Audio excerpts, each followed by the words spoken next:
কারবালার ময়দানে একটু চলুন ঘুরে আসি। ওই কারবালার দিনে কি হয়েছিল? এজিদ বাহিনী পাঠিয়েছিল 22,000 লোক, আর ইমাম পাক মাত্র 72 জন ছিল। 22,000-এর মধ্যে 3,000 হাফেজে কোরআন ছিল, 3,000 মুফতি ছিল, 7,000 আলেম ছিল। মনে রাখবেন, আলেম গুণ পদ পাবার জন্য এজিদের শাসন ক্ষমতার কাছে অর্থের জন্য বিক্রি হয়ে গেল। তারা দেখিয়ে দিল এ দুনিয়ার মানুষ, এটা তো আমাদের জন্য ইতিহাস, যুগে যুগে ইতিহাস ঘটেছে আমাদেরকে সতর্ক করার জন্য আল্লাহ। কিন্তু মুজাদ্দিদ আল পেশানি রাহমাতুল্লাহ আলাইহি তিনি একা গুটি গদক আলেম দিয়ে আকবরের বিরুদ্ধে লড়াই করলো। আমার আল্লাহ একদিন মুজাদ্দিদ আল পেশানিকে বিজয় দান করে আকবর ও তার বাহিনীকে ধ্বংস করে দিয়েছিল।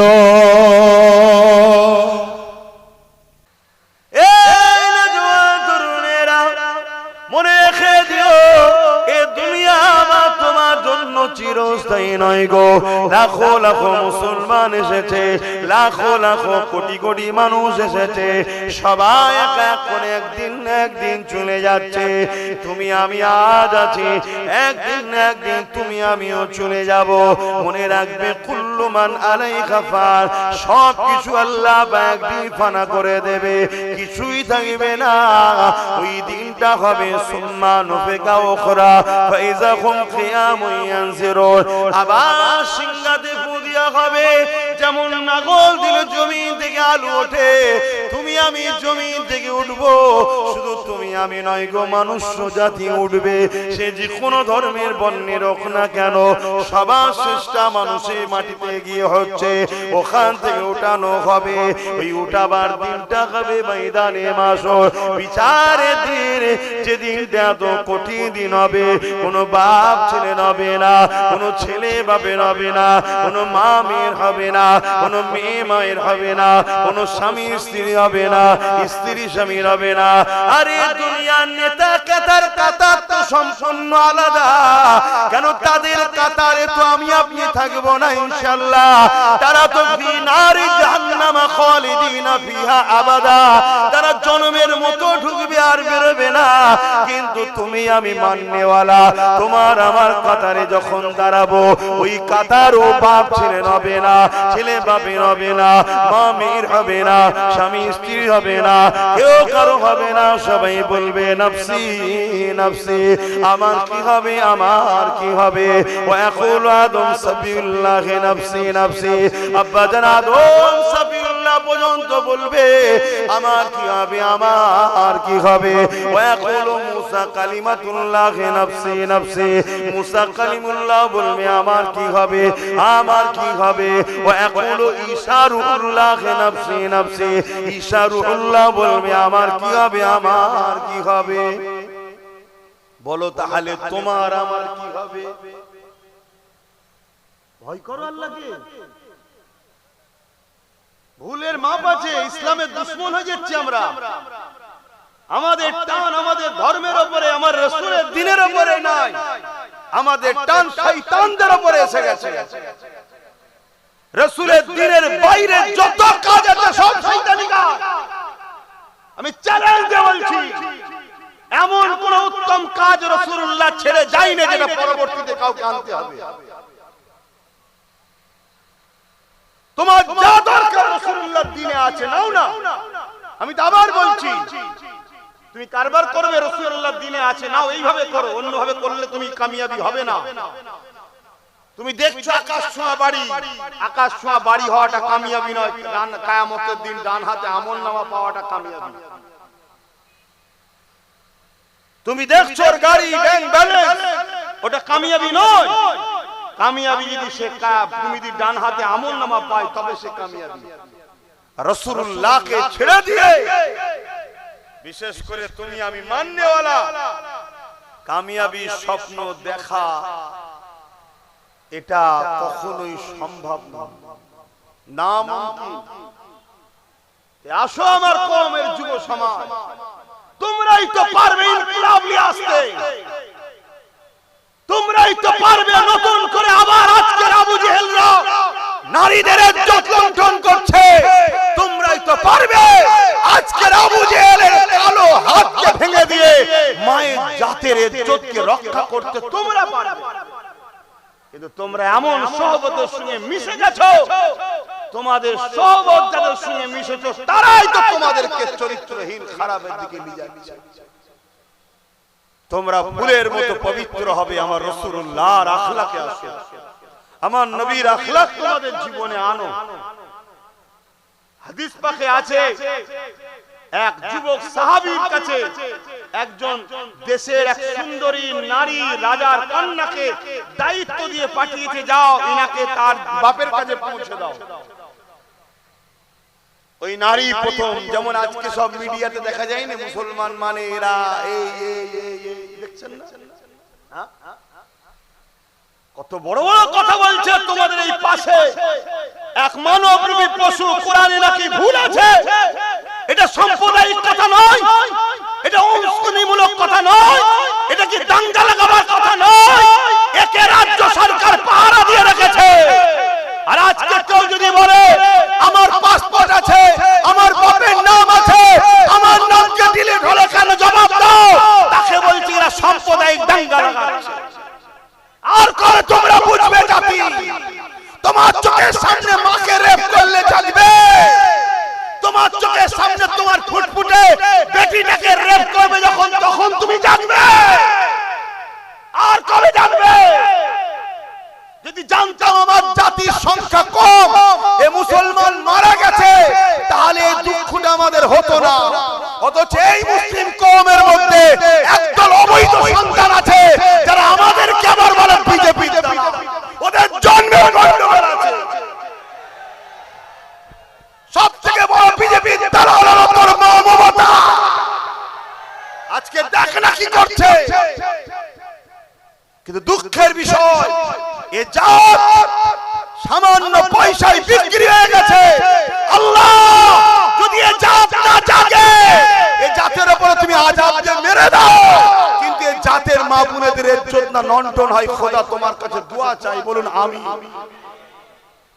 আর কবে জাগবে?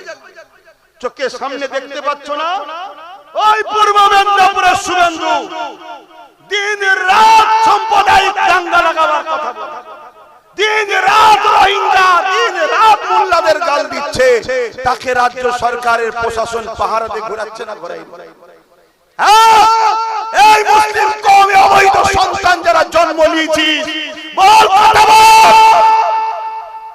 তোর আমার ঘরে জন্ম নিলি, কিন্তু তুই সন্তান হালালি নয়। যদি হালালি হতিস তাহলে নবী বংশের আওলাদকে কখনো গালি দিতিস না। আজ আমার মসজিদ চলে যাচ্ছে, মাদ্রাসা চলে যাচ্ছে, কবরস্থান ঈদগাহ চলে যাচ্ছে, তারপরও আমার নাগরিকত্ব চলে যাচ্ছে। আমার বলার অধিকার নেই, আমি বলতে গেলে দাঙ্গাবাজ, ফিতনাবাজ, জুলুম, বন্দী করো, অ্যারেস্ট করো। আর শুভেন্দু কি করছে বলো? এখানে পাশে অর্জুন সিং কি করছে? বলছে ইসলামে নাকি রেপ করা ভালো কাজ। ভালো কাজ? কথা বলো ভালো কাজ? এ জাত আল্লাহর আযাব আসার আগে শুধরে যাও, আল্লাহর আযাব আসার আগে শুধরে যাও। বড় কঠিন পরিস্থিতি সমাজে, এখনো যুব সমাজ তোমাদের জাগার সময় হয় না, এখনো থাকার সময় হয় না। আমরা সমাজে নিজেরা করে থাকি অনেক সময়। একটা মুরগিকে ধরার হলে চাল ছড়ায়, ওই চাল এসে এসে এসে এসে এসে এসে কিছুটা চাল এখানে দিই, তারপর আরেকটু দিই, আরেকটু দিই, আগিয়ে আগিয়ে আগিয়ে আগিয়ে থেকে এনে এনে এনে এনে একটা ঘিরার মধ্যে লাস্টে চাল ছড়ায়। ও খেতে খেতে খেতে কত খেয়ালই নেই, ও ঘিরার মধ্যে ঢুকে গেছে। তখন গেট লাগিয়ে তাকে ধরে ফেললো, জবাই জবাই। তোমার আমার দশতে এইটা হচ্ছে। হ্যাঁ, সব জায়গা বাড়ছে, ইমামেরা অনেক কিছু চিল্লাচিল্লি করে 500 টাকা বেড়ে গেছে। ইমাম খুশি, সব ইমামের কথা বলবো না, অনেক ইমাম আছে পয়সা নাই না, আর ডাইরেক্ট আবার যদি লোবো না, তারপরে চাপ এসে যাবে, নাচারে নিতে হয়, কিন্তু সেটা নিয়েছে খরচ করে না। অনেকে আমাকে বলেছে ভাইজান আপনি বিশ্বাস রাখেন কিন্তু খরচ করুন, কিন্তু যদি বলি লোবো না, আমি দুর্বল।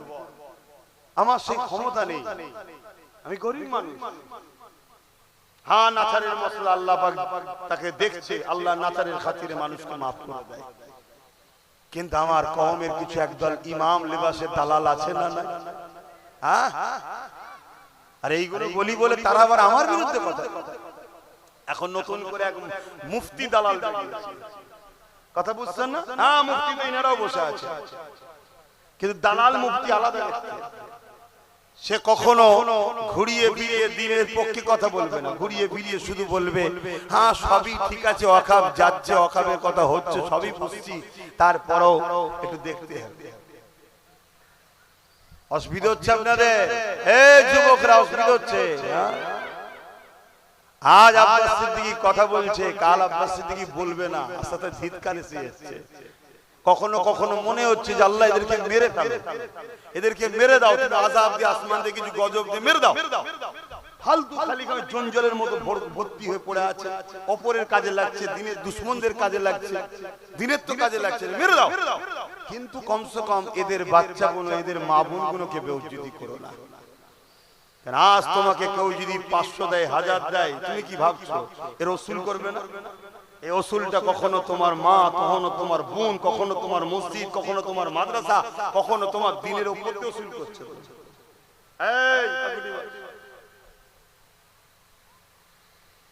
কথা বুঝে আসছে ভাই? আহা, কত কষ্ট করেছে আমার রাসূলুল্লাহ এই দিনের জন্য।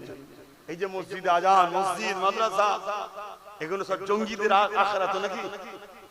এখানে সব সন্ত্রাস তৈরি হয় তো মসজিদে, মাদ্রাসা সব জঙ্গি তৈরি হয় তো নাকি? তো বলছে আরে আমার রাসূলুল্লাহ এই দিনের জন্য কত কষ্ট করেছে।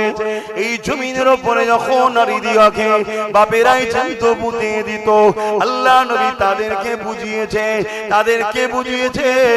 নারীগুলোকে চাইতো পুঁতে দিও না, কেননা নারী যিনি সৃষ্টি করেছে তিনি পুত্র সন্তান দেয়, তিনি কন্যা সন্তান দেয়। নারীদেরকে অবহেলা করো না, নারীদেরকে চাইতো পুঁতে দিও না। আল্লাহ রাসূল এইভাবে বুঝিয়েছে। এ যুবকেরা, তরুণেরা, অনেকে রাসূলুল্লাহর কথা শুনে বুঝে গেছে, তারা জুলুম বন্ধ করেছে। কিন্তু জালিম অত্যাচারী আবু জেহেল উতবা সাইবারা দেখলো মুহাম্মদ রাসূলুল্লাহকে রুখতে হবে, কেন আমরা নারীকে ভোগের পাত্রী বানিয়ে দিয়েছি। মুহাম্মদ রাসূলুল্লাহ নারীদের মর্যাদা দিতে চাইছে। যদি মুহাম্মদ রাসূলুল্লাহকে রুকা না যায়, তাহলে মানুষ আস্তে আস্তে জাগছে, নারী সমাজে মর্যাদা পেয়ে যাবে। আজ যেমন আমার ভারতবর্ষে এক কানা বাবা দেখলাম। কি বাবা বলবেন তো? কানা বাবা, এক চোখ কানা। সে কানা বলছে মেয়ে তো মজা করার জিনিস। শুনছেন আপনারা? শুনছেন না শোনেন? আমার কথায় রাগ হচ্ছে? আপনার রাগে যায়। কানা বাবা চেনেন? কানা সোশ্যাল মিডিয়ায় দেখেন নে? সে বলছে মেয়ে তো মজা করা জিনিস।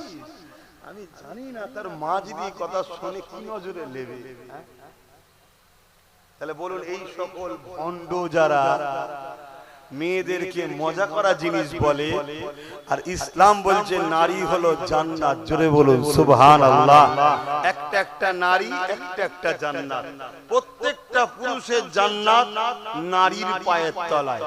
ওই নারীটা হলো ওই পুরুষের আম্মা জান। জোরে বলুন সুবহানাল্লাহ। তাহলে এই কানা বাবার মতো যারা ভণ্ড আছে, এরা ইসলামকে মেনে নিতে পারবে? তারা তো ইসলামের বিরোধী করবে। শুনতে তারা কি করছে? ইসলামে মিথ্যা ছড়াচ্ছে, ইসলামের কোরআনে হিংসা ছড়ায়। কোরআন 17 জন নাউজুবিল্লাহ এমিলে লিখেছে, তারা তো ছড়াবে তাদের চালাদের ঘরে দিয়ে। আর তাদের চালারা প্রকাশ্য বলে বেড়াতে পারছে কেন? তাদের পিছনে ফোর্স আছে, রাজ পাওয়ার তাদের হাতে, আর আমাদের কিছু নেই। আমরা শুধু পাঁচেটে বেরিয়েছি, দালালি করেছি, চালাও। এজন্যই তারা বলতে পারছে।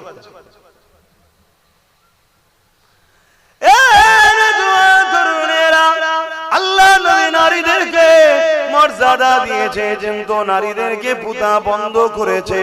আল্লাহ নবী নূহ নবী দয়া নবী জানিয়ে দিলে কোন ঘরে যদি একটা কন্যা সন্তান হয়, ওই বাপ যদি এই কন্যা সন্তানকে কোন ঘরে যদি আল্লাহ রাসূল জানালেন দুটো সন্তান হয়, ওই বাপ যদি এই দুই সন্তানকে লালন পালন করে তার বিবাহটা দিয়ে দেয়, আমি রাসূলুল্লাহ তাকে শাফাত করে জান্নাতে নিয়ে যাব।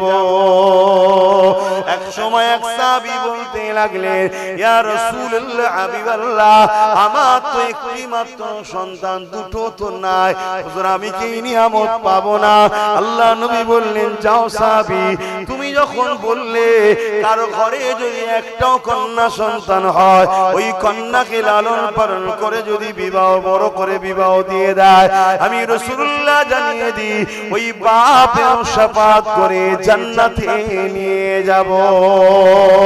আল্লাহ নবী আরো জানান, এ আমার উম্মাত উম্মতিরা, আমি রাসূলুল্লাহ জানিয়ে দিলাম কোন বাপের দাম্পত্য জীবনে যদি তিনটে কন্যা সন্তান হয়, ওই বাপ যদি তিনটে কন্যা সন্তানকে লালন পালনের স্নেহ মমতা দিয়ে বড় করে বিবাহ দিয়ে দেয়, আল্লাহ নবী দুটো আগুন তুলে দেখিয়েছে যেমন পাশাপাশি ওই তিন বাবা যেমন করে তিন কন্যার বাবা আর আমি রাসূলুল্লাহ আল্লাহর জান্নাতে পাশাপাশি থাকিব।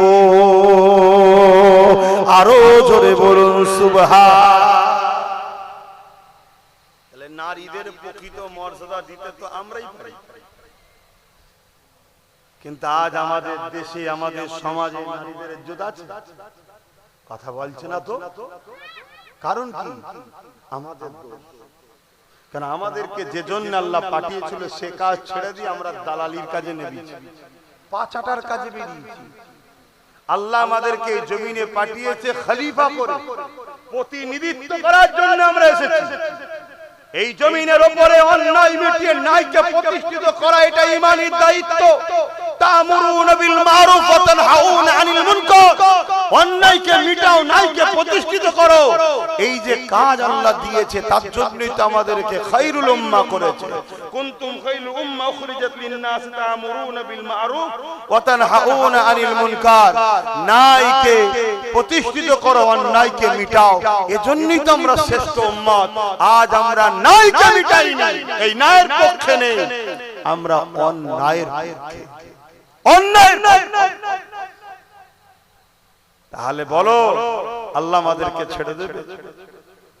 আল্লাহ বলেছে যখন তোমরা আমাকে আমার হাবিবকে ছেড়ে দিয়ে যাদের দলদাস হবে আমি আল্লাহ তাদের হাতে তোমাদেরকে মিটাবো। সূরা বাকারার মধ্যে আল্লাহ বলেছে। আল্লাহ আমাদের উপরে জালিম বাদশাদের বসিয়ে দিয়েছে আমাদেরকে টাইট করার জন্য। এটা আমাদের পাওনা, এখনো সময় আছে।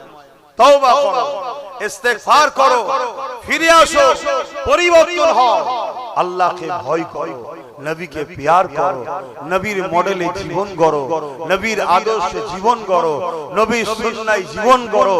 জিন্দেগীর প্রতিটা মুহূর্তে রাসূল ছাড়া অন্য কাউকে ফলো নয়। আসো, চেষ্টা তো করো। চেষ্টা করতে গিয়ে 100টা কাজ ধরুন বোঝাবার জন্য বলছি, চেষ্টা করতে গিয়ে 10টা হয়েছে, 90টা মিস হয়ে গেছে। কিন্তু ইচ্ছা করে মিস করেননি, চেষ্টা করেছিলেন, করা হয়নি। যেমন ফজরের বেলা নিয়ত করেছেন নামাজ পড়ব, কিন্তু ঘুমটা ভাঙেনি। এই তওবা আর কাজা নামাজ আদায় করলে মাফের একটা রাস্তা আছে। আর যদি আমরা ইচ্ছা করি ছেড়ে দিই তাহলে কি করে মাফ হয়? কথা মাথায় আমরা চেষ্টা করেছি, জুলুম করব না, কারো ক্ষতি করব না, কিন্তু ওই অইচ্ছাকৃত কখনো হয়ে গেছে, তার কাছে যদি ক্ষমা চেয়ে সেদিন মাফ করে দেয়, আল্লাহ তো ক্ষমা করে দেয়। বাপেরা, নওজওয়ানেরা, তরুণেরা, এ নবী পাকের প্রেমিকেরা, আল্লাহ নবী জানিয়ে দিলেন বাবারা শুনে রেখে দাও, জেনে রেখে দাও, ততক্ষণ পর্যন্ত তোমরা ঈমানদার হতে পারবে না। লা ইউমিনু আহাদুকুম হাত্তা কুনা হাব্বা ইলাইহি মিন ওয়ালিদিহি ওয়া ওয়ালাদিহি ওয়ান নাসি আজমাইন, ততক্ষণ পর্যন্ত তোমরা ঈমানদার হতে পারবে না যতক্ষণ পর্যন্ত তোমরা তোমাদের ধন দৌলত জমি জায়গা ঘর বাড়ি টাকা পয়সা বাপ মা এমনকি নিজে জানের থেকে আমি রাসূলুল্লাহকে বেশি আজিজ দামি না জানবে বেশি মহব্বত না করবে ততক্ষণ পর্যন্ত তোমরা ঈমানদার নয় আর যে ঈমানদার নয় তাকে আল্লাহ কেন সাহায্য করবে এই যুবকেরা তরুণেরা বাপেরা হযরত ফারুক আযম রাদিয়াল্লাহু তাআলা ওই মজলিসে বসেছিলেন আল্লাহ নবী যখনই বললেন ততক্ষণ পর্যন্ত তোমরা ঈমানদার হতে পারবে না বাপ মা ধন দৌলত জমি জায়গা ঘর বাড়ি এমনকি নিজে জানের থেকে বেশি নয় তখন হযরত ওমর ফারুক দাঁড়িয়ে গেলে আল্লাহ নবীকে আরজু করলেন ইয়া রাসূলুল্লাহ হাবিবাল্লাহ আমি আপনাকে সব কিছু থেকে বেশি ভালোবাসি ইল্লা মিন নাফসি জানের থেকে বেশি নয় আল্লাহ নবী বললেন ওমর হবে না জানের থেকে বেশি ভালোবাসতে হবে এ নিজাম আল্লাহ তৈরি করে দিয়েছে রে ওমর ওই সময় ওমর ফারুক চুপ করে গেলে একটু পরে উঠে বলতে লাগলে ইয়া রাসূলুল্লাহ হাবিবাল্লাহ আমি ওমর গাওয়া দিচ্ছি আমি আমার জানের থেকেও বেশি আপনাকে ভালোবাসি আরো জোরে বলুন সুবহান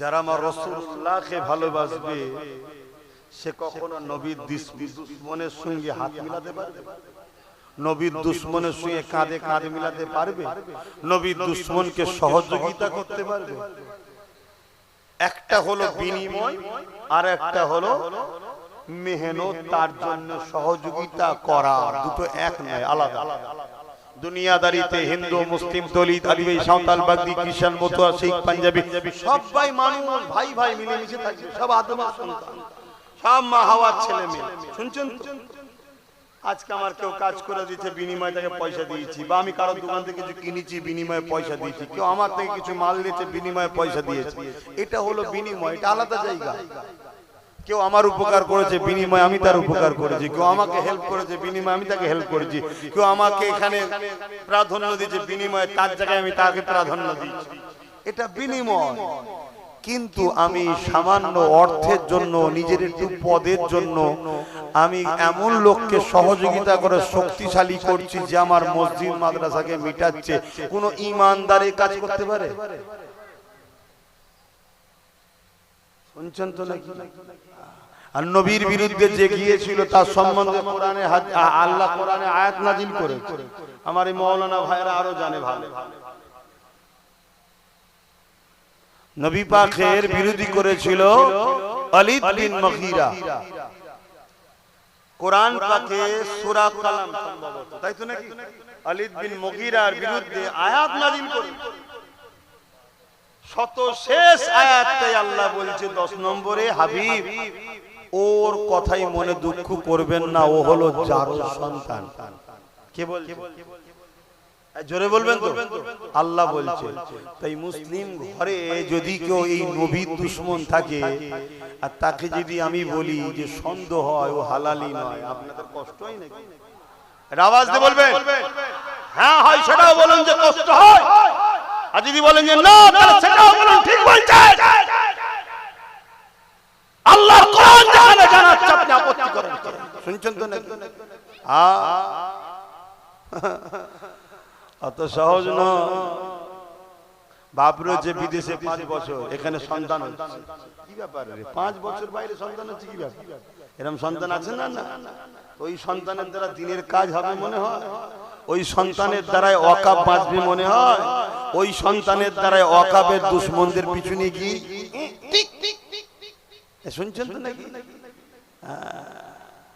আর একটা কারণে সন্তান খারাপ হয়ে যায় সেটাও বলে দিয়ে যায় বাপ মা ভালো সন্তানও হালালি কিন্তু খাদ্য খেয়ে খেয়ে খেয়ে খেয়ে রক্ত হারাম হয়ে গেছে শুনছেন তো নাকি তার দ্বারাও দিনের কাজ হবে মনে হয় হ্যাঁ কেন নাপাক শরীর কখনো পাক জান্নাতে আর একটু সরাসরি দেন রে বাবা আব্বা জান একটু সরাসরি দেন রক্ত খারাপ, শরীরে রক্ত, অবৈধ টাকা, গরিবের টাকা, এতিমের টাকা, বিধবার টাকা, ধোকার টাকা, মিথ্যাবাজির টাকা, ফডের টাকা, চাকরি দিবার নামের টাকা, শুনছেন, চিটিংবাজি করা টাকা, তেরপল বিক্রি করা, চাল বিক্রি করা, এসব হয় না?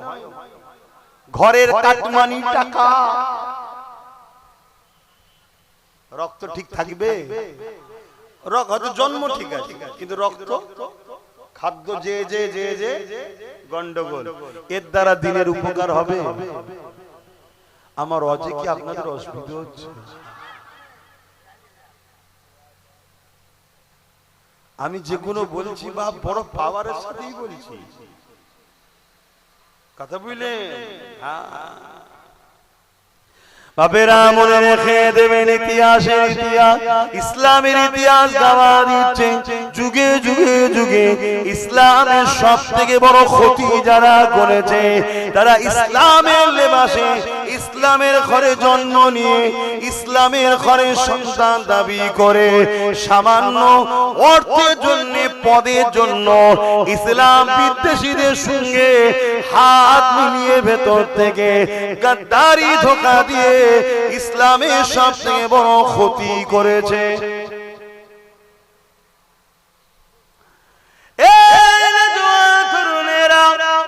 প্রকাশ্য যারা ইসলামের দুশমন, তারা কোনদিন আমাদের মোকাবিলায় দাঁড়াতে পারেনি গো। উদাহরণস্বরূপ বদরকে দেখো, বদরে একদিকে 1000-এর উপরে জালিম প্রকাশ্য দুশমন, অপর দিকে এমন করে 313 জন আমার রাসূলুল্লাহ সাথী রয়েছে। 313 জনের হাত খালি, তাদের হাতে না তরোয়াল আছে, না তীর আছে, না ঢাল বল্লম আছে। 1000-এর উপরে প্রকাশ্য দুশমন যারা, তাদের হাতে তীর তরোয়াল রয়েছে, এমন করে বল্লম রয়েছে। কিন্তু রেজাল্টটা কি হলো? 1313 জনের কাছে পরাজিত হতে বাধ্য হয়েছিল। কেননা 313 জনের কাছে কিছু নাই তো কি হয়েছে? 313 জন বলেছিল, তরোয়াল ছিল আবু জেহেল বাহিনীর দিকে, অস্ত্র ছিল আবু জেহেল বাহিনীর দিকে, তেমন করে বললাম তীর ছিল আবু জেহেল বাহিনীর দিকে। সংখ্যা ছিল তাদের বেশি, আমাদের দিকে কিছু ছিল না, ঠিকই কথা, কিন্তু আমাদের দিকে এমন এক পাওয়ার ছিল, ওই পাওয়ারটা তাদের দিকে ছিল না। ওই পাওয়ারটা হলো আমাদের হৃদয়, আমাদের দিকে আল্লাহর নবী ছিল। আরো জোরে বলুন সুবহান। আজ যদি আমি মসজিদের হয়ে লড়ি, মাদ্রাসার হয়ে লড়ি, তাহলে আজকে কি আমাদের দিকে আল্লাহ ও রাসূল নাই? এই জোরে বলে। আর আপনি আমার বিরোধী করছেন কার জন্য? মসজিদ মাদ্রাসা দুশমন শয়তানের জন্য। দেখলেন না, এক শয়তান বলছে আগামী কাল আবার জুম্মা, মসজিদে যেন উস্কানিমূলক বক্তব্য না হয়। এই শয়তান, মসজিদে উস্কানিমূলক বক্তব্য হয়? এই কথা বলছেন না? তাহলে আমাদের সব মুনাফিক শয়তানগুলো কথা বলছেন। মুনাফিক মৌলী সাহেব, মুনাফিক বক্তা সাহেব, মুনাফিক হুজুর সাহেব, মুনাফিক পীরজাদা সাহেব সব চুপ কেন? যে আপনি এটা কি বলছেন? এই কথাকে এক্ষুনি উইথড্র করুন, এক্ষুনি কথাকে বলুন ভুল হয়েছে, না আপনার দলে থাকবো না। আমার খোদার ঘরে দাঁড়িয়ে এই ইমামরা, তোরা উস্কানিমূলক কথা বলিস? ইসলাম তোদেরকে শিখিয়েছে উস্কানিমূলক কথা বলার কথা? ইসলাম তোদেরকে শিখিয়েছে না আল্লাহ শিখিয়েছে যে আল্লাহর ঘরে দাঁড়িয়ে উস্কানিমূলক বক্তব্য দিবি? আমি জানি না। এরপরও কোন ইমাম এই মসজিদ বিদ্বেষী শয়তানের চাটুকারি করবে কি আমার জানা নয়। তবে যদি কেউ করে, ওই শয়তানের চাটুকারি ইমামের পিছনে নামাজ হতে পারে না, কারণ এর দ্বারা স্বাধীন নয়, আর যে স্বাধীন নয় তার পিছনে নামাজও নয়। মুক্তিরা বসে আছে যদি ভুল ফতোয়া হয় বলে। এই কথা শুনছেন? তাহলে আমার ধর্মটাকে শেষ করার চক্রান্ত হচ্ছে না? এবার তো মসজিদগুলো টার্গেট হবে।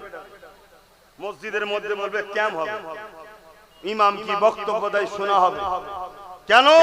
উস্কানিমূলক বক্তব্য হয়। এই শুনছেন কোন দিকে নিয়ে যাচ্ছে? আপনাদের তো হুঁশ নাই, আপনাদের তো হুঁশ 1000 টাকাটা যদি 2000 হয়ে যায় বাস। আর বিশেষ করে আমার আম্মা বোনেরা আরো 100 টাকা পেয়েছে, আল্লাহু আকবার, যেন জান্নাতের সার্টিফিকেট পেয়ে গেছে। হ্যাঁ, আর অথচ সবথেকে নাম বেশি বাদ মায়েদের।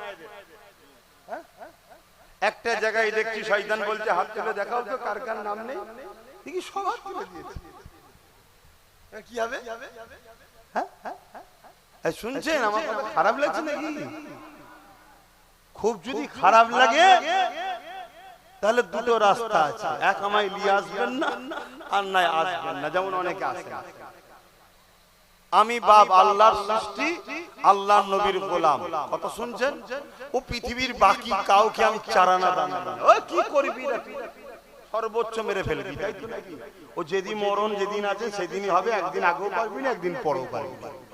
ও নিয়ে কখনো টেনশন করিনি মরণ নিয়ে। কেন? রাসূলুল্লাহ বলেছে আখিরি জামানে আমার উম্মত মার খাবে, কারণ হলো মৃত্যুকে ভয় করবে, আল্লাহকে নয়। তো মৃত্যুর ভয় করলে মার খেতে হবে, যেমন আজকে মার খেতে হচ্ছে আমার জাতকে। দ্বিতীয় নম্বর, রাসূলুল্লাহ বললেন লুবি হবে।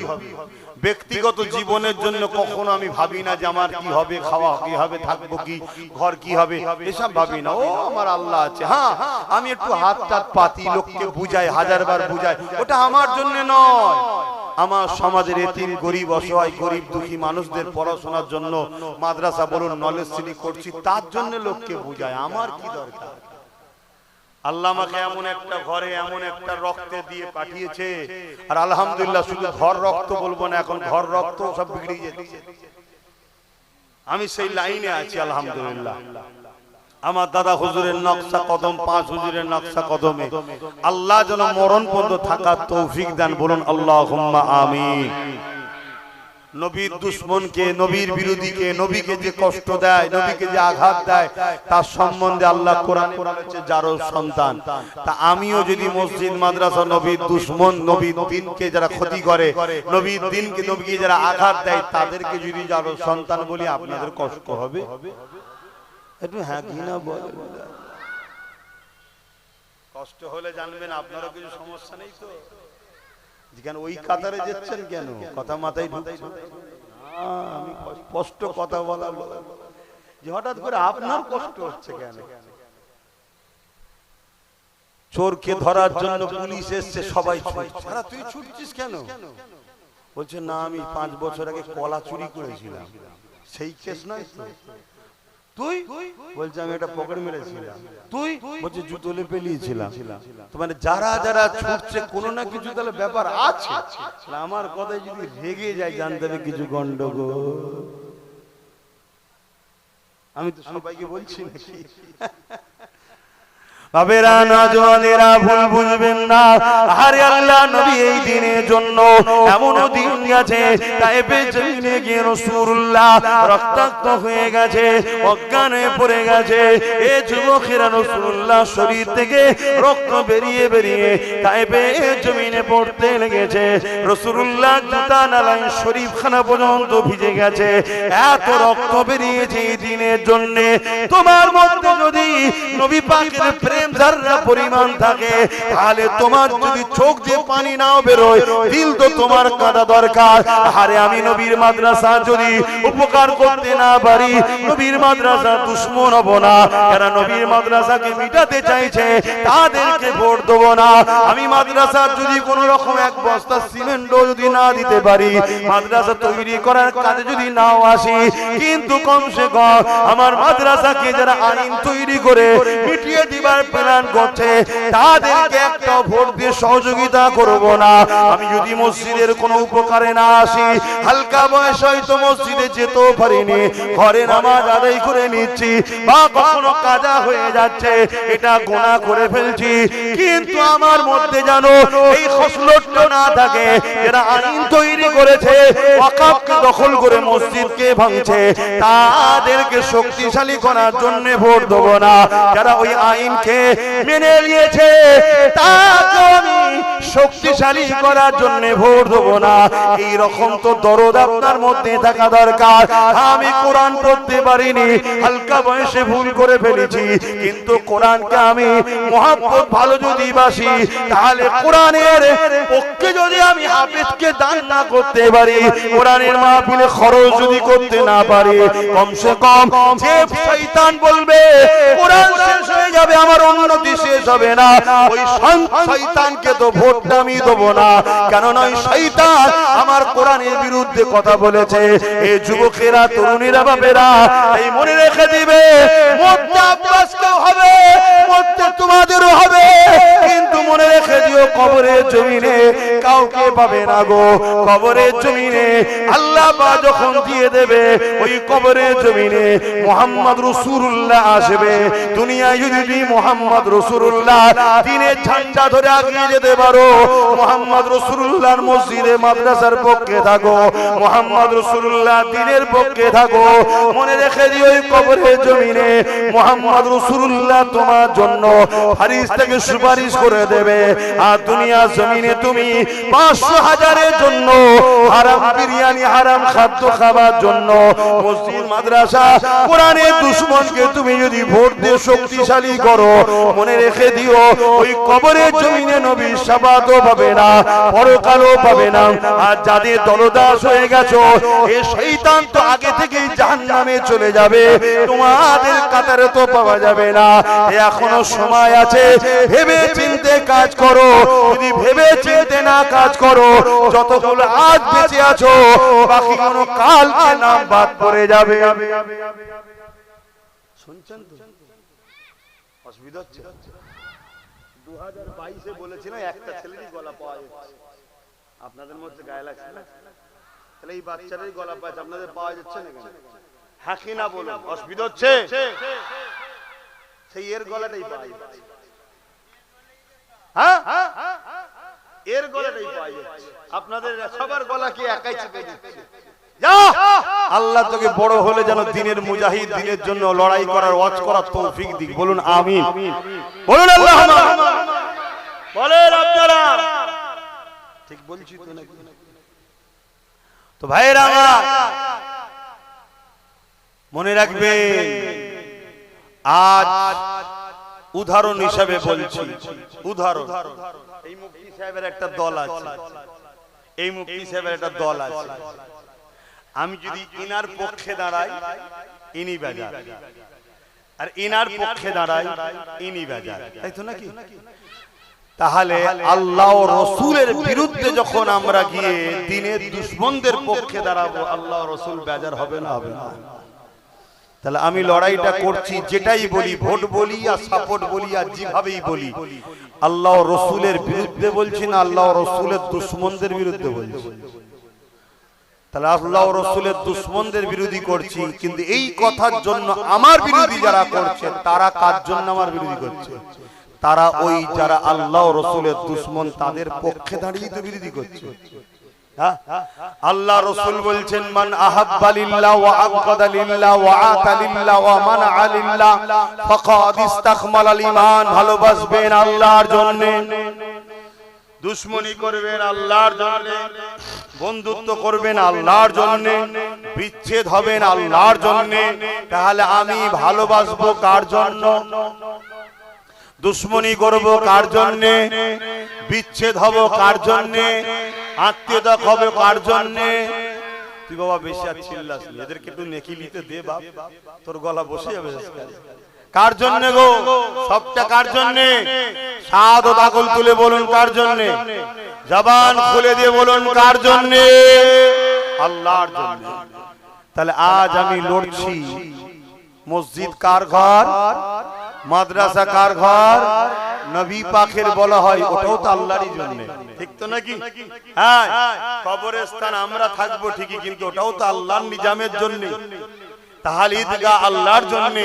সেই জায়গায় আজকে যে আমি মসজিদ, মাদ্রাসা, ওয়াকফ, দ্বীনের দুশমনদের বিরুদ্ধে লড়ছি, এই লড়াইটা আল্লাহর জন্য করছি। মান আহাব্বা লিল্লাহ, আল্লাহর ভালোবাসাই করেছি। কিন্তু এর রিঅ্যাকশনে যারা যারা আমার বিরোধী করছো তুমি কার জন্য লড়ছো? না, আমার ওই জাহান্নামীর জন্য লড়ছি, আমার ওই শয়তানের জন্য লড়ছি, তাই তো নাকি? হ্যাঁ, যারা তোমার দিনকে মিটাচ্ছে, সামান্য পদ দিয়েছে, হুজুর সাহেবের হুঁশ হারিয়ে গেছে, সামান্য পদ দিয়েছে, মুফতি সাহেবের মাথা হারিয়ে গেছে, সামান্য পদ দিয়েছে, মলি সাহেব দিশেহারা হয়ে গেছে। ইতিহাস শোনো, কারবালার মাঠেতে ইমামে হোসাইন পাক হুজুরকে শহীদ করার জন্য, ধরার জন্য 25,000 লোক এজিদ বাহিনী থেকে এসেছিল। ওই 25,000-এর মধ্যে 13,000 ছিল আলেম, মুফতি, মুহাফিজ। কত ছিল? 13,000। আজকের হাফেজ দেখে অজ্ঞান হয়ে গেলে হবে না, এজিদি না হোসাইনি দেখতে হবে। মুসলমান তো সবাই রে বাবা, শুনছেন তো? বাজারে গেলে দেখছেন সব কটা গরু ন্যাস তুলে দেখতে হয়, এড়ে না বেড়ে, শুনছেন তো নাকি? হ্যাঁ, তো মুসলমান তো সব রে বাবা। এ নামাজ তো 73 দলেই থাকবে, রোজা তো 73 দলেই থাকবে, হজ তো 73 দলেই থাকবে, দান খায়রাত তো 73 দলেই থাকবে, সব থাকবে। কিন্তু মনে রেখে দিও, এরা হোসাইনি না এজিদি দেখতে হবে না, মুফতি দেখলে হবে, মাওলানা দেখলে হবে, হুজুর দেখলে হবে, পীরজাদা দেখলে হবে, আগে দেখতে হবে এ হোসাইনি না এজিদি। সেদিন হোসাইন ছিল না এর পক্ষে, গরিবের পক্ষে, ইনসাফের পক্ষে, মানবতার পক্ষে, নবী মুহাম্মদ রাসূলুল্লাহ দ্বীনের পক্ষে। আর এজিদ ছিল শরাবের পক্ষে, নেশার পক্ষে, চরিত্রহীনতার পক্ষে, জুলুমের পক্ষে, প্রজাদেরকে লুটার পক্ষে, মানুষকে অত্যাচার করার পক্ষে ছিল এজিদ। আজকের দিনেও যদি কোনো শাসক জুলুম করে, অত্যাচার করে, মানুষের উপরে মিথ্যা কেস দেয়, মানুষকে মারে, মামলা দেয়, মানুষের অধিকারকে কেড়ে নেয়, নেশাগ্রস্ত বানাতে চায়, মানুষেরকে পরে পেরেশানে ফেলতে চায়, সে তো আজকের দিনের এজিদ। আর সেই এজিদদের বিরুদ্ধে যে আলেম উলামারা লড়বে, তারা তো আজকের দিনের হোসাইনি গোলাম। জোরে বলুন সুবহানাল্লাহ, আরো জোরে বলুন সুবহানাল্লাহ। আরে বয়সে গিয়ে লাভ নাই, অনেকে বয়সে যাচ্ছে, বয়সে আমি মুরব্বি, আমার বাপ মুরব্বি। আরে রাখ তোর মুরব্বি, বয়সে গিয়ে লাভ নাই। বয়স হলে চুল দাড়ি পাকে, অন্য কিছু হয় না। কি পাকে? চুল দাড়ি পাকে।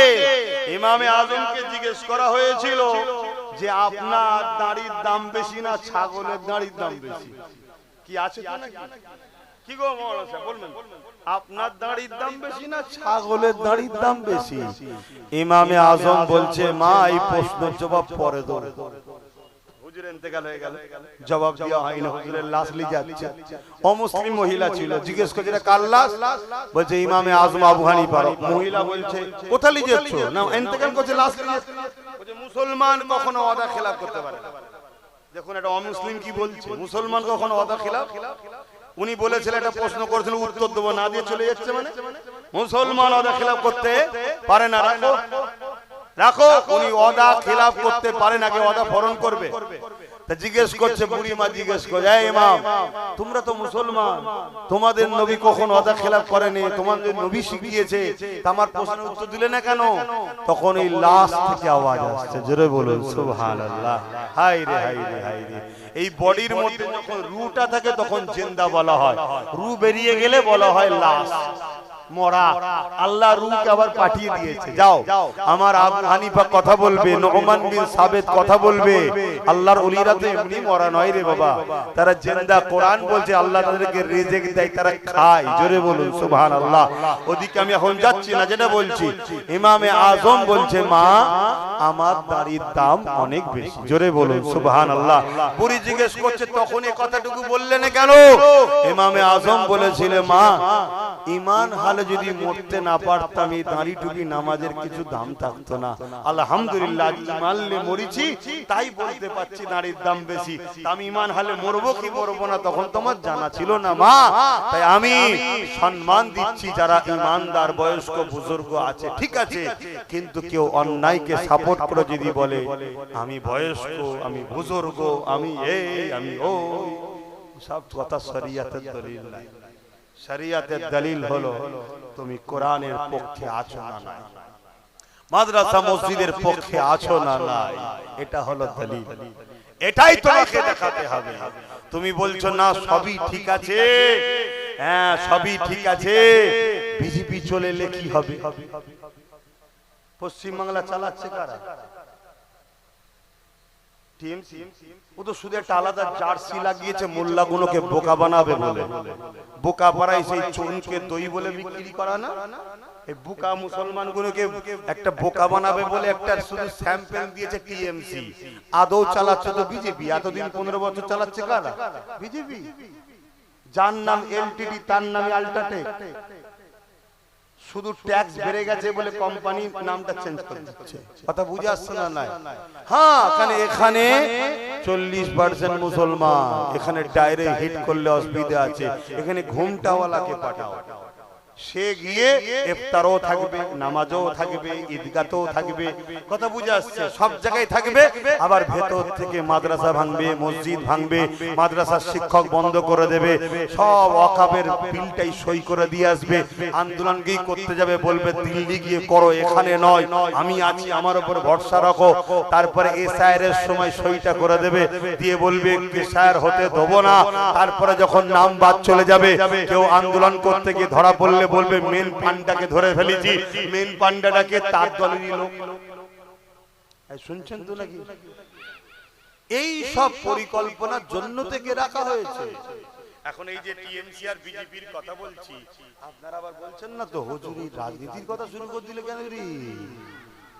যুগে যুগে নবীরা রাজনীতির নেতাদের বিরুদ্ধেই লড়াই করেছে, কিন্তু জালিম, যারা জালিম নেতা ছিল তাদের বিরুদ্ধে নবীরা লড়াই করেছে। ফেরাউন কে ছিল? রাজা, রাজনীতির নেতা। শুনছেন তো নাকি? তার বিরুদ্ধে মুসা নবী লড়াই করেছে। নমরুদ কে ছিল? পৃথিবীর রাজা ছিল, রাজনীতি কিন্তু জালিম ছিল, তার বিরুদ্ধে ইব্রাহিম নবী লড়াই করেছে। আবার নবী সুলাইমান সাল্লাল্লাহু ন্যায় পরায়ণ, আল্লাহর জমিনের বাদশা ছিলেন, পৃথিবীর বাদশা ছিলেন, কিন্তু ইনসাফ পরায়ণ, ন্যায় পরায়ণওয়ালা ছিলেন। জোরে বলুন সুবহানাল্লাহ। তাহলে সেই জায়গাগুলো আপনাদেরকে বুঝতে হবে। আমরা যদি না বুঝাই তো বুঝাবে কে? কে বুঝাবে আপনাদেরকে? তো যাই হোক, রাজনীতি করা হালাল, রাজনীতি করা হারাম। রাজনীতির নামে যদি কোনো মানুষকে শোষণ করো ওটা হারাম। রাজনীতির নামে যদি কোনো মানুষকে মিথ্যা মামলা দাও ওটা হারাম। রাজনীতির নামে যদি কোনো ধর্মের ক্ষতি করো ওটা হারাম। আপনি মুসলমান ক্ষমতার জোরে অমুসলিমের ধর্মস্থানকে আঘাত দিতে পারবেন না, এর ইজাজত নেই। কারণ রাজনীতি ধর্ম হলো রাষ্ট্র সেবা, রাষ্ট্রবাসীর সেবা। কথা বুঝে আসছে? এই রাজনীতি যেটা করবে সেটা করা হালাল, আপনি যেখানেই থাকেন করতে পারেন।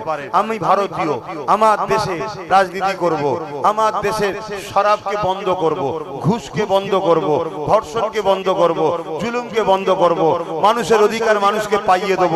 এর মধ্যে ইসলামে কোনো নিষেধ কাজ হচ্ছে নাকি? অসুবিধা কি আছে? কিন্তু রাজনীতির নামে আমি পাড়ায় পাড়ায় স্কুল বন্ধ করে মদ চালু করব, এটা হারাম। আর এই হারামকে যারা সাপোর্ট করে অবশ্যই তারা ওদের দলভুক্ত জাহান্নামী। শুনছে? আমি রাজনীতির নামে গরিব দুঃখীকে তার যে অধিকার সেই অধিকারটা দেবো, তা না করে আমি রাজনীতির ক্ষমতায় মানুষকে শোষণ করব, মানুষের অধিকার না দিয়ে মানুষের সম্পদকে শোষণ করব। একদিক দিয়ে 1000 টাকা দেবো, 1500 টাকা দেবো, আর যুবক তেল দিয়ে যেই রাস্তায় বেরিয়েছে অমনি পুলিশ পাঠিয়ে বলবো ওর কাছে 3000 ফাইন কর। শুনছো তো নাকি? খুব খুশি ছেলেরা, গুটকা খাওয়ার পয়সা পেয়ে গেছে। দুপা যেতে না যেতেই দাঁড় করিয়েছে। কি খবর স্যার? হেলমেট নেই কেন রে? দে 1000। বুট নেই কেন রে? 500 দে। লাইটটা মার দেখি, ডিপারটা এত হাইট কেন রে? 500 দে। 2000। কাগজ, ধোঁয়ার কাগজটা গন্ডগোল, ব্যাস দে আরো 1000, ব্যাস এমনি তো 3000 হয়ে গেল। আগে আরো আছে।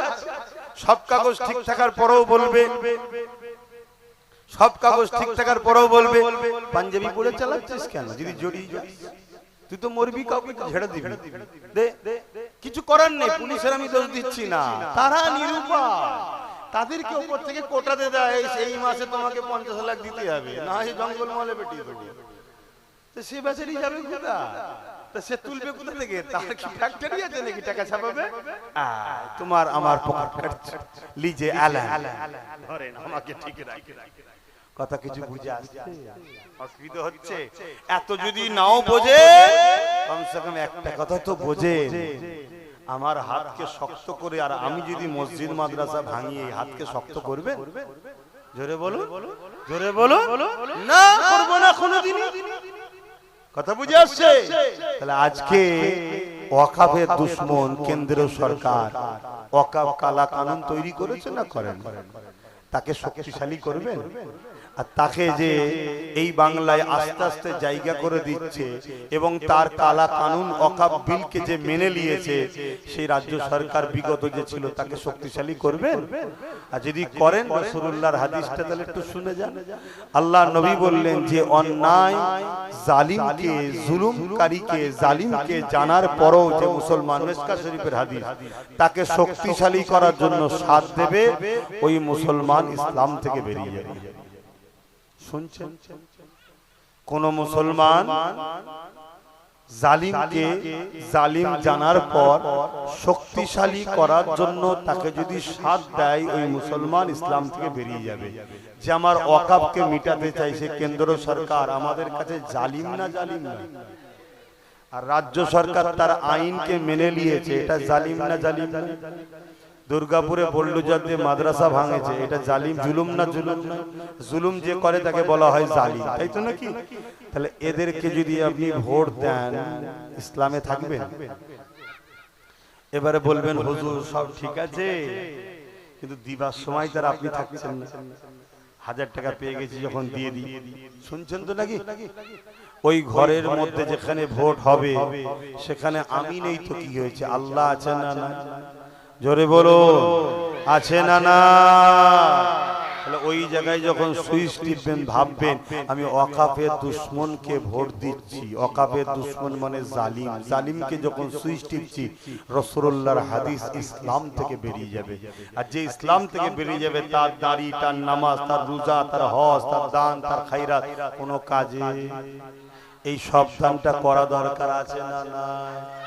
এবারে সেই লাস্টে একটা কথা আসবে, সবই বুঝলাম, বিজেপি চলে আসবে, কি হবে? শুনছেন তো নাকি? আনন্দবাজার পত্রিকার একটা খবর দেখেছিলেন? রাজ্য সরকার বলেছিল বিজেপিকে ফন্ড এনে লড়বো, এই বাংলায় বিজেপি আসেনি, বিজেপিকে আনা হয়েছে। আর আপনি বিজেপিকে রুখবেন বলছেন? আপনার রোকার ক্ষমতা আছে? কথা বলুন। বিজেপি যা করছে রাজ্য সরকার সেটা করছে না? করেনি? মনে রাখবেন, বিজেপি যা আরএসএস তাই, টিএমসি যা আরএসএস তাই। কথা বাতে ঢুকছে? আরএসএস এর প্রোডাক্ট অন্যান্য রাজ্যে বিজেপি বিক্রি করছে, আর এই রাজ্যে রাজ্য সরকার বিক্রি করছে। কথা মাথায় ঢুকছে? এরপরও বলছি, ধরুন আপনি রুখবেন বলছেন, আপনার তো 15-20 হাজার করে ভোট বার, আর এর পরের বারে আবার একবার বাদ দিয়ে দেবে, গেল তো কি করে রুখবেন? অত উপরন্ত যদি আজ আমার কথা মেনে নিতেন, যদি আমাদের গোটা 15-20 থাকতো, তাহলে লড়াইটা জমতো না? জমতো না? একটাই লড়াই সারা বাংলা করছে, তার সাথে আরো গোটা 15-20 থাকতো, লড়াই জমতো না? জমতো না? অতএব যদি মনে হয় বিশ্বাস এই বান্দার উপরে হয়, এই যে নামগুলো এখনো বাদ রয়েছে, বলছে ট্রাইব্যুনালে যেতে হবে, ট্রাইব্যুনাল এখনো চালু হয়েছে? তাহলে 21-26 যদি ভোট না দিতে পারেন, আর 25 বছর পর আপনার ছেলেকে যদি বলে 26-এ যাদের নাম আছে তারা ঠিক আছে, আর বাকি কোনো বিপদে পড়বে, আর এবারে ভোট না দিতে পারলে আপনার 26 বছর পর আপনার ছেলের কি হবে? বলেন, এই বিপদে কি আমি ফেলিছি আপনাদের? কিন্তু আমি 2022-এ বলেছিলাম একটা দিন আসছে, তোদের নাম ভোটার তালিকায় থাকবে না। শুনেছেন কে কে? একটু হাত তুলে দেখেন। হ্যাঁ, সবাই শুনেছেন। শুনেছেন বলি হয়তো পরিবর্তন হয়েছে। এগুলো শুনিয়ে ক্ষতি করছি? এই বাংলায় এত চিল্লে চিল্লে বুঝিয়ে ক্ষতি করেছি নাকি আপনাদের? তা এখনো সময় আছে। আল্লাহ চাইলে ইনশাআল্লাহ ও তো বেরোবে। ওর সাথে যদি আরো অনেক কটা আল্লাহ দেয়, তাহলে ওর জন্য এই যাদের নাম এখনো ওঠেনি এদের সাথে যদি কোনো ধোঁকা হয়, লড়াই করার শক্তি একটা পাওয়া যাবে না, যাবে না। বাস আজকে বলছে আমি ডিটেনশন ক্যাম্পে যেতে দেবো না, বলছে তো নাকি? এর আগে কি বলেছিল? ওয়াকাফ এখানে হতে এসআর হতে হয়েছে না হয়নি? আজকে বলছে ডিটেনশন ক্যাম্পে যেতে দেবো না। দুবার যে মিথ্যা কথা বলে, আরো অনেক বলেছে রে বাবা। 10,000 মাদ্রাসা হয়ে গেছে তো, ফুরফুরাই রেল চলছে তো নাকি? এরকম প্রচুর মিথ্যা আছে, সেদিকে আমি যাচ্ছি না। তার কথাই যদি বিশ্বাস করে পড়েন তো আমার কিছু করার নেই। কেন আমি সোজাসুজি কথা ভাই, আপনার দরকার 1000 টাকা, আমার কাছে যদি থাকে তবে তো আমি দেবো। আপনার দরকার 1 গ্লাস পানি, পিপাসা, আমার কাছে থাকে তো দেবো। আপনার দরকার হেল্প, আমার কাছে যদি পাওয়ার থাকে তো দেবো। আপনার হেল্প করতে গেলে আপনি পাওয়ার দিচ্ছেন অন্যজনকে, আর আমার কাছে সাহায্য চাইলে আমার কাছে যদি না থাকে আমি কত দেবো? হ্যাঁ, একটা ছিল সারা বাংলা জুড়ে লড়ছে, ওয়াকাফকে বাঁচাবার জন্য কেস করেছে, এসআইআরকে যাতে মানুষ বিপদে না পড়ে এসআইআরের বিরুদ্ধে কেস করেছে, যাতে জুলুম না হয়। আজকে দিনও কেস চালাচ্ছে। কথা বুঝে আসছে? আগামী দিন যতগুলো মুর্শিদাবাদ থেকে আমার বাড়িতে লোক আসছে, বীরভূম থেকে লোক আসছে, কি খবর না আমার নাম ডিলিট হয়ে গেছে। একদিন কোথা ঘুমোচ্ছিলেন? বলছে না বিচারাধীন ছিল, ভাবছিলাম যদি হয়ে যায়। আজকে এসেছে। আমি ঠিক আছে, এসেছেন যখন আপনাকে আমরা লিগ্যাল সহযোগিতা করব। আমরা তো আর হাত গুটিয়ে মারপিট করব না। মারপিট করা কি উচিত হবে? কেন? একটা বিচার ব্যবস্থার কাছে চলে গেছে, সেটা উচিত হবে না। আমি করব, লিগ্যাল আপনাকে ব্যবস্থা দেবো। তাকে লিজে অফিসে কথা বলালাম। এরকম চতুর্দিক দিয়ে আসছে। কিন্তু আমার বক্তব্য হচ্ছে, যদি কোনো চক্রান্ত থাকে, কি চক্রান্ত সেটা পিছনে চলছে না, যদি কোনো চক্রান্ত থাকে মুসলমানদের ক্ষতি করব, তাহলে আমার হাতে যদি লড়াই করার পাওয়ার না থাকে, আমি আপনার জন্য লড়াই করব কি করে? এটা আপনাকে বুঝতে হবে। সেই জায়গায় আপনাকে খেয়াল রাখতে হবে। তো যাই হোক, আপনারা নিশ্চয়ই শুনছেন চারিদিকে এই এসআইআর এর আন্দোলন করতে গিয়ে অশান্তি হচ্ছে, তাই তো নাকি? আমি যাদের নাম তালিকাতে ডিলিট হয়েছে তাদের উদ্দেশ্য করে বলবো, আন্দোলন করতে হবে। আন্দোলন করুন, আন্দোলনের পক্ষে আমি। কিন্তু আন্দোলনের নামে দুটো কাজ যেন না হয়। নাম্বার 1, সাধারণ মানুষের কোনো ক্ষতি যেন, কষ্ট না হয়। নাম্বার 2, দেশ বিরোধী কোনো কাজ যেন না হয়, দেশের সম্পদের যেন ক্ষতি না হয়। কথা বুঝে আসছে? পাশাপাশি আরেকটা যোগ করব, সেটা হলো এটাই, যখন কোন আইনে কোনো জিনিস চলে যায় সেটাকে আইনের অস্ত্র দিয়ে কাটতে হবে। লোয়ার কোর্ট আপনার সাথে বেইনসাফি করেছে, আপনি হাইকোর্ট যান। হাইকোর্ট বেইনসাফি করেছে, আপনি সুপ্রিম কোর্ট যান। কিন্তু তা বলে এটা নয় আপনি বিচারপতিদের সঙ্গে ঝগড়া লেগে যাবে, এটা উচিত হবে না। আর এটাও আপনাকে জানিয়ে রাখি, আরো 11টা 12টা রাজ্যে এসআইআর হচ্ছে। কোন রাজ্যে এই সমস্যা নাই যেটা বাংলায় সমস্যা হচ্ছে। আপনি খবর রাখুন দুনিয়া। অন্যান্য রাজ্যের এসআইআর নির্বাচন কমিশনার সে সমাধান করে দিয়ে কিছু মৃত লোক, আর লোক, এটা লোক, ওটা লোক যা বাদ গেছে বাদ গেছে। আমি জানি নির্বাচন কমিশনারও কারো ইশারায় চলছে, আমি মানি। বিহারে যেমন এসআইআর হলো, জিতার পরে নামগুলো যাদের বাদ ছিল সব তুলে দিল। শুনছেন তো নাকি? ওটা জিতার একটা পরিকল্পনা, জিতার একটা পরিকল্পনা। কেন নাম যদি থাকে ভোট দেবে আমার বিরুদ্ধে, এর নামগুলো বাদ দিয়ে দাও, তাহলে না থাকবে বাঁশ, না থাকবে বাঁশুরি, না আমার বিরুদ্ধে ভোট দিতে পারবে, আমি সুসুর করে চলে আসব। কিন্তু তারপরে নামগুলো বিহারে কিন্তু সব তুলে দিয়েছে।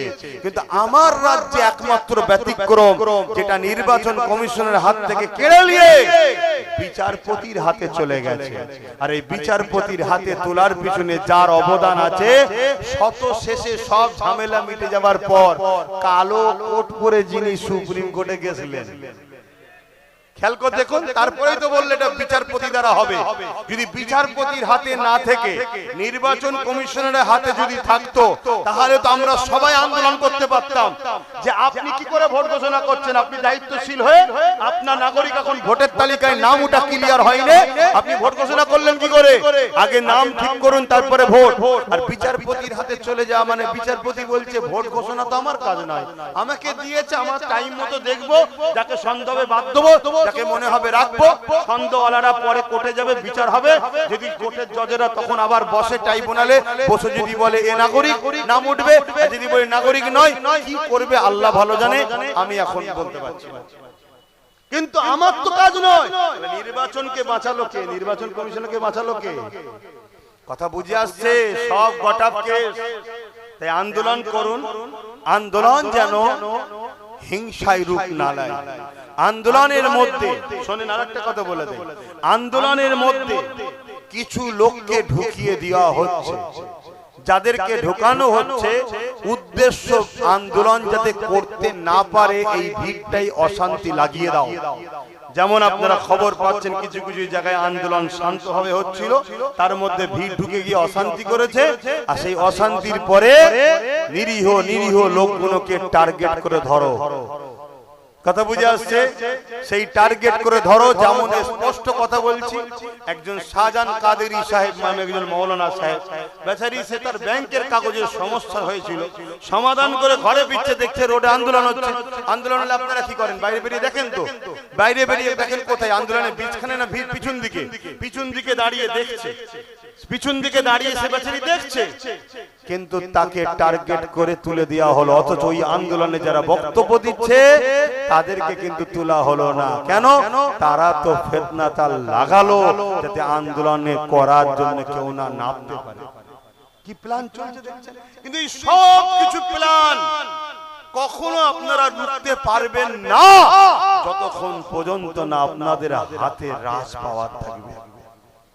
একদম ওপেন কথা বলে যাচ্ছে, আপনাদের সন্তানের মতো, ভাইয়ের মতো মানেন, তাই বুঝাচ্ছি। যতক্ষণ না থাকবে মনে রাখবেন, যাদের হাতে দিয়েছেন ওরা কেউ আপনাদের নয়, শুধুমাত্র তেজপাতার মতো আপনাদেরকে ব্যবহার করছে।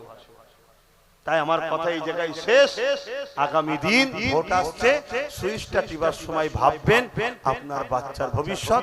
তাও যদি ভাবার সময় না থাকে, আপনি কবরে কি হবে, ইসলামে থাকবেন না বেরিয়ে যাবেন, এটা ভেবে অকাপের দুশমনকে যেন ভোটটা দেবেন না। এটুকু বলার অধিকার আছে তো নাকি? এই ওয়াকাব আমার মসজিদ মাদ্রাসার দুশমনকে ভোট দেবেন এটা বলবো না, দেবেন না, কোনটা বলবো?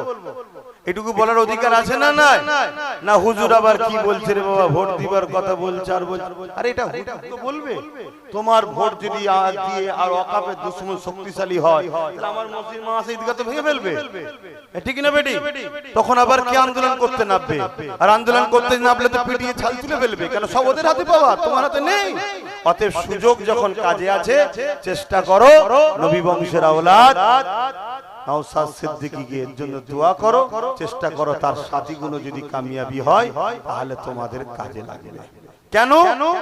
ওকে টিউনিং করার জন্য আমার হাতে ক্ষমতা আছে, অন্য জায়গায় নেই। আমার উপরে বিশ্বাস আছে। মসজিদ মাদ্রাসার ক্ষতি করবো নাকি? হ্যাঁ, এটুকু মাথায় রেখে দিও। যাক, অনেক কথা বলে ফেললাম। কে কে মনে কষ্ট পেলেন আসেন একটু সালাম দিয়া নবী সালাম।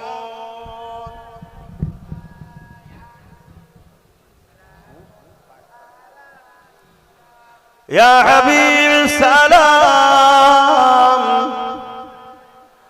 সালাবাতুল্লাহ। আমি একবার একটা জিনিস দেখতে চাইছি যে এতক্ষণ আলোচনা হলো, এই আলোচনায় আমাকে কেউ ভুল বুঝে মনের উপরে কষ্ট পেলেন না তো? কারা কারা আমার পক্ষে আছেন, আমার কথায় সহমত, একটু হাত তুলে সাক্ষী দেন। হাত লম্বা করে তোলেন। নারে তাকবীর, নারে দিবে, নারে দিবে, দ্বীন ইসলাম, দ্বীন ইসলাম, নারে দিবে। তাহলে আমার যারা ভাই রাস্তায় আছো, দুয়াতে কমসে কম নেবে আসো, দুয়াতে নেবে আসো। দুয়াটা কমসে কম একসাথে বসে করো। কেন? একটুখানি চেপে চেপে আসেন, আপনারাও চেপে চেপে আসেন, একটু দোয়াতে শরীক হয়ে চেপে চেপে আসেন। আগে আসেন, আগে আসেন, ওদেরকে একটু জান্নাতের জায়গা করে দেন। চেপে আসেন, তাড়াতাড়ি দোয়াতে একটু শরীক হয়ে যাও। তালাআল বাদরু আলাইনা মিন শানিয়াতিল ওয়াদাই ওয়াজাবা শুকরু আলাইনা মাদাগা লিল্লাহ আহিদাই ইয়া নবী সালাম ইয়া রাসূল সালাম ইয়া হাবিব সালাম সালাওয়াতুল্লাহ পড়িল আল্লাহ আরো বাণী পোহালো দুঃখে রজনী হইল জগৎ অনুরানী আমিনা অনির্মণি নবী সালাম ইয়া রাসূল সালাম ইয়া হাবিব সালাম সালাওয়াতুল্লাহ। সকলে বসেন, এখনই দোয়া হবে, তাড়াতাড়ি বসেন। বালাগাল উলা বিকামালিহি কাসাবাত তুজা বিজালিহি হাসানাত জামিউ কুসালিহি সাল্লু